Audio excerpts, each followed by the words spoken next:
Estamos iniciando mais uma edição do TV Atende. A nossa convidada de hoje é a psicóloga do Projeto Fênix, de São João da Boa Vista, Camila Fernandes. Camila, seja muito bem-vinda. Obrigada. Camila, hoje se fala muito sobre dependência química, usuários de droga. O que vem a ser tudo isso? Eu acho, é uma doença, né? É uma doença. O usuário de droga, ele é um dependente químico, né? A gente tem que encarar hoje em dia como sendo uma doença mesmo. Foi feito pesquisas, tudo, foi comprovado, né, que é genético, hereditário e é uma doença a ser tratada.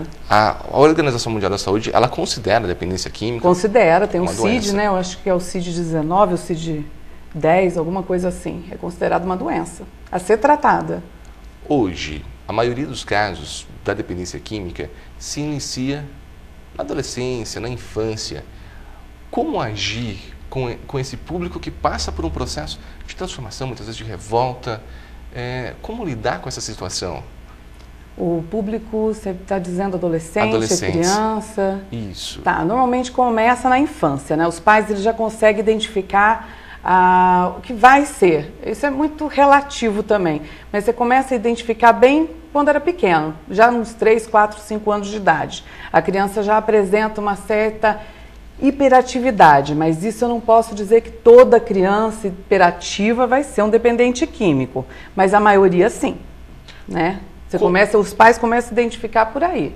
A criança começa a apresentar, né, um certo individualismo, não consegue brincar com outras crianças, não consegue prestar atenção numa só atividade, né? Você já começa a identificar desde pequeno. Isso com quantos anos, mais ou menos? 3 a 4, 5 anos. De 3 a 5 anos? Dentro de casa mesmo, não precisa nem estar na escola, né? Começou a ir na escola, os professores também começam já a identificar que a criança não consegue prestar atenção em só uma atividade, né? Não consegue ficar sentado, né? Começa a ter alguma agressividade, né?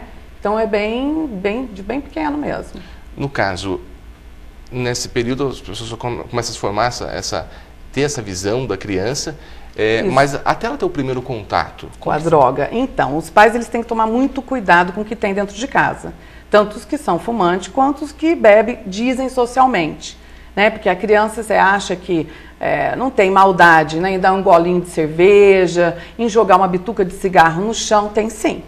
Tem sim. A criança, ela é curiosa, né? Então, ela vai pegar, ela vai querer experimentar, vai querer ver como é que é aquilo.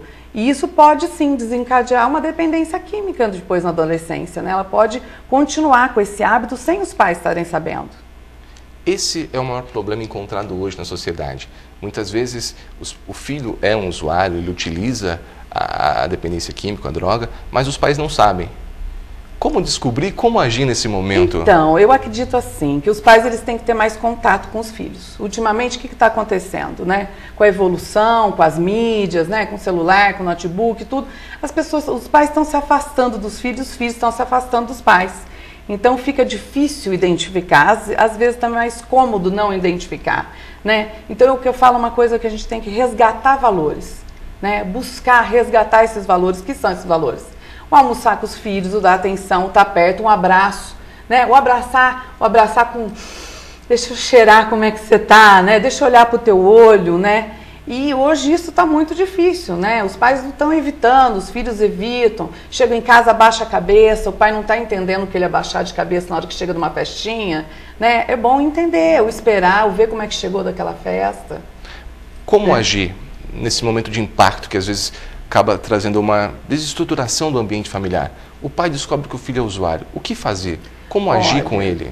Eu ainda acredito na não agressividade, na assertividade. O que é ter um comportamento assertivo? Conversar, entender o que está acontecendo, procurar saber o que está acontecendo, o conversar, o ter um diálogo. Eu ainda acredito muito nisso. Porque muitos pais ainda ficam sabendo, se revoltam, escondem o que está acontecendo por vergonha. E isso só vai causar mais problema, em vez de solucionar os problemas. Né? E se você, pai ou mãe, que não consegue, né, lidar com isso, tem os grupos de ajuda, existem os psicólogos, os terapeutas que estão preparados para isso. Eu acredito muito no pedir ajuda. Né? Esquecer um pouquinho a vergonha, um pouquinho o egocentrismo mesmo do próprio pai, da própria mãe, né? De estar pedindo ajuda. Eu acho que não é vergonha para ninguém pedir ajuda. descobriu que o filho está usando. Normalmente quem usa drogas é dependente químico, ele tem um poder muito grande de persuasão, um poder muito grande de convencer as pessoas. É um momento de conversar, ou muitas vezes a pessoa vai estar agressiva. Como conciliar isso? Na hora do uso, na hora que você perceber que o seu filho usou, né, tá ali, não é a hora de conversar. É a hora de deixar ele dormir e esperar o outro dia. A hora que ele estiver sóbrio, a hora que ele estiver são. Porque senão ele não vai escutar. Né? Ele vai agir com agressividade sim. Né? E os pais são codependentes, né? Eles também estão doentes. Então eles também precisam de ajuda, né? Não só ajudar os filhos, eles também precisam se ajudar. Como não se levar pelo aquele bom papo que o filho tem? Como não se levar pelo bom papo? Você já sabendo que o seu filho está usando, você vai entender o que ele está tentando te persuadir. Né? E entender o que ele está te persuadindo, você vai continuar insistindo no tratamento, né? Procurar uma ajuda, procurar um tratamento, procurar conversar e falar que você não é bobo, que você sabe o que está acontecendo. Esse período de aceitação é o mais difícil?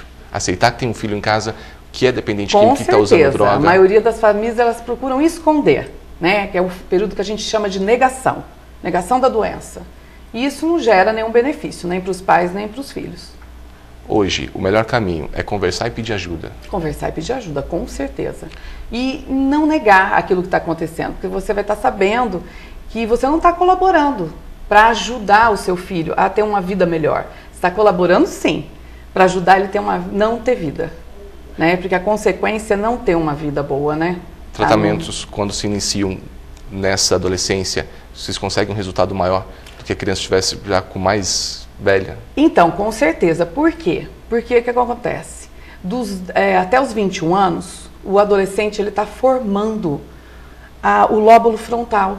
O que acontece com o lóbulo frontal? Onde vai estar as cognições, né? Vai estar se formando as cognições, né? Então, ele vai estar afetando, né, todo o processo cognitivo daquele adolescente. Então, às vezes, ele passou dos 21 anos, não que isso não se recupere.